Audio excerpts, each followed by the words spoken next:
এক প্রত্যন্ত গ্রাম শালবন। চারপাশে ঘন জঙ্গল, রাতে কুয়াশা নামে আর বাতাসে থাকে অদ্ভুত সুধাগন্ধ। গ্রামের এক কোণে দাঁড়িয়ে আছে একটি ভাঙাচোরা জমিদার বাড়ি। বহু বছর ধরে কেউ ওই বাড়িতে যায় না। লোকেরা বলে ওখানে রাতে এক ভূত থাকে। সাদা শাড়ি পরা এক মহিলা, লাল চোখ আর করুণ কান্না। একদিন তিন বন্ধু রাহুল, সামি আর জয় সাহস করে রাতে গেল ওই বাড়ির ভিতর। অন্ধকারে হঠাৎ ভেসে এলো মহিলার কান্না। দেয়ালের পুরনো আয়নায় তারা দেখলো সাদা শাড়ি পরা এক মহিলা দাঁড়িয়ে আছে, চোখ রক্তাক্ত লাল, কিন্তু আয়নার বাইরে নেই। হঠাৎ আয়নার ভেতর থেকে একটা হাত বের হয়ে রাহুলের কাঁধে চাপ দিল। এই ঘটনার পর সবাই ভয় পেয়ে যায়।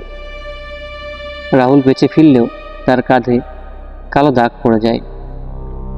ঠিক তখন গ্রামে আসে এক গবেষক, নাম হচ্ছে তন্ময়। সে ভূতের গল্পে বিশ্বাস করতো না। সে রাতে ওই বাড়িতে গিয়ে ক্যামেরা বসায়। হঠাৎ আয়নার ভেতর থেকে বেরিয়ে আসে সেই মহিলা, চুল ঝুলে মাটিতে, চোখ রক্তলাল। তন্ময় পালাতে চাইলে দেখে ঘরের চারপাশে শুধু আয়না আর আয়না। প্রতিটি আয়নায় মহিলার ভিন্ন ভিন্ন ভৌতিক রূপ। পরের দিন ক্যামেরা পাওয়া গেল, কিন্তু তন্ময় নেই। ক্যামেরার শেষ ছবিতে দেখা গেল তন্ময় নিজেই আয়নার ভিতরে বন্দী হয়ে গেছে। এরপর ভয় কেবল বাড়ির মধ্যে সীমাবদ্ধ থাকলো না। রাতে পুরো গ্রাম শোনা যেত চিৎকার আর কান্না। রাহুল বলতো প্রতিদিন রাতে আয়নায় সে দেখে তন্ময় তাকে ডাকছে। ধীরে ধীরে রাহুলও হারিয়ে গেল। গ্রামবাসীরা মিলে জমিদার বাড়িটা আগুনে পুড়িয়ে দিল, কিন্তু বাড়ি পুড়তেই হাসি আর কান্নায় আকাশ ভরে উঠল। আর সেই রাতেই দেখা গেল গ্রামের প্রতিটি বাড়ির আয়নায় দাঁড়িয়ে আছে সেই সাদা শাড়ি পরা মহিলা। স্বামী আর জয় ও ভূতের কবলে পড়ে। স্বামী ঘুমের মধ্যে আয়নার সামনে দাঁড়িয়ে নিজের মুখ আশ্রাতে আশ্রাতে অদৃশ্য হয়ে যায়। জয়ের চোখ দুটো হঠাৎ মিলিয়ে যায়, শুধু ফাঁকা গর্ত থাকে।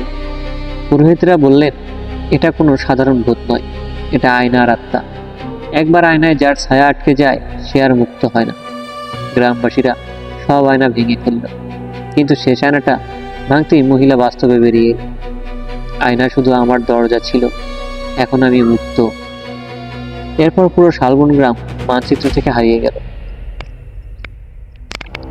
বহু বছর পর শহরের এক অধ্যাপক অরিনন্দন এই রহস্যের খোঁজে আসে। সে জানতে পারে বহু বছর আগে জমিদার তার স্ত্রীকে আয়না ঘরে বন্দি করে রেখেছিল। স্ত্রী প্রতিশোধ নিয়ে মারা যায় এবং শপথ করে আমাকে যে আয়নায় বন্দি করেছে আমি সেই আয়নার মাধ্যমেই ফিরে আসব। অরিনন্দন রাতে ভাঙ্গা জমিদার বাড়িতে গিয়ে মন্ত্র করে আয়নাটা চূর্ণ করে দেয়। ভয়ঙ্কর চিৎকারে মহিলা ধোয়ার মতো মিলিয়ে যায়। অভিশপ্ত আত্মারা মুক্তি পায় আর অরিনন্দন অচেতন হয়ে পড়ে।